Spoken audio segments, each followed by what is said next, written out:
రోజు చాలా సంతోషం.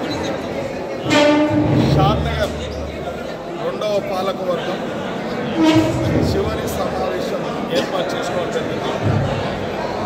వారు నిరంతరం కౌన్సిలర్లు, వార్డులలో చైర్మన్ గారు, సిబ్బంది అందరూ కలిసి 5 సంవత్సరాలు నిరంతరం ప్రజలలో ఉంటూ కమిషనర్ యొక్క సహాయ సహకారంతో కూడా ఈ యొక్క సేవలు అందించడం జరిగింది.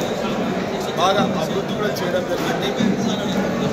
ఇవాళ సమాజంలో ప్రజలు నిరంతరం సమస్యలు అడుగుతూ ఉంటారు కాబట్టి అది ఎప్పటికీ నిరంతర ప్రక్రియ. అభివృద్ధి అనేది ప్రజలు అడిగే సమస్యల మీద నిరంతర ప్రక్రియ కాబట్టి వాళ్ళ 5 సంవత్సరాలు ఎన్నుకోబడ్డారు. 5 సంవత్సరాల గురించి వారి బాధ్యతలను అన్నింటి కూడా సక్రమంగా నిర్వర్తించడం జరిగింది.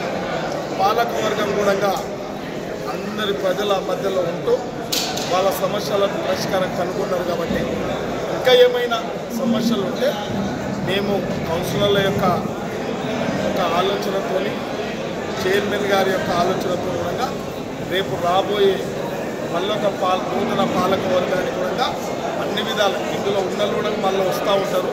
పాత కొత్త అందరు కలుపుకొని కూడా ఈ పాలక వర్గానికి పూర్తి స్థాయిలో ఇప్పుడు అధికారంలో ఉన్న ప్రభుత్వం కాంగ్రెస్ పార్టీ కాబట్టి నేను కూడా ఎమ్మెల్యేగా ఇక్కడ ఉండడం జరుగుతూ ఉంది కాబట్టి పూర్తిగా పాలక వర్గానికి అదేవిధంగా మున్సిపాలిటీకి పూర్తి స్థాయిలో వారికి వాళ్ళు కోరిన విధంగా కూడా వార్డుల సమస్యలు ఉంటే కూడా అవన్నిటిని కూడా మేమందరం పార్టీలకు అతీతంగా చర్చించుకొని ప్రజలకు అందుబాటులో పాత కొత్త అనకుండా అందరం కలిసిమెలిసి ఇలా బ్యాలెన్స్ వర్క్లు ఏమన్నా కూడా రేపు ముందుకు తీసుకుపోవడానికి ఆ ప్రయత్నం జరుగుతూ ఉంది. కాబట్టి ఇలా ఇప్పుడు ఈరోజు చివరి సమావేశం ఏర్పాటు చేసుకున్న మున్సిపల్ చైర్మన్ గారికి, కమిషనర్ గారికి, కౌన్సిలర్లు అందరూ కూడా నేను ప్రత్యేకంగా ధన్యవాదాలు తెలుపుతా ఉన్నాను.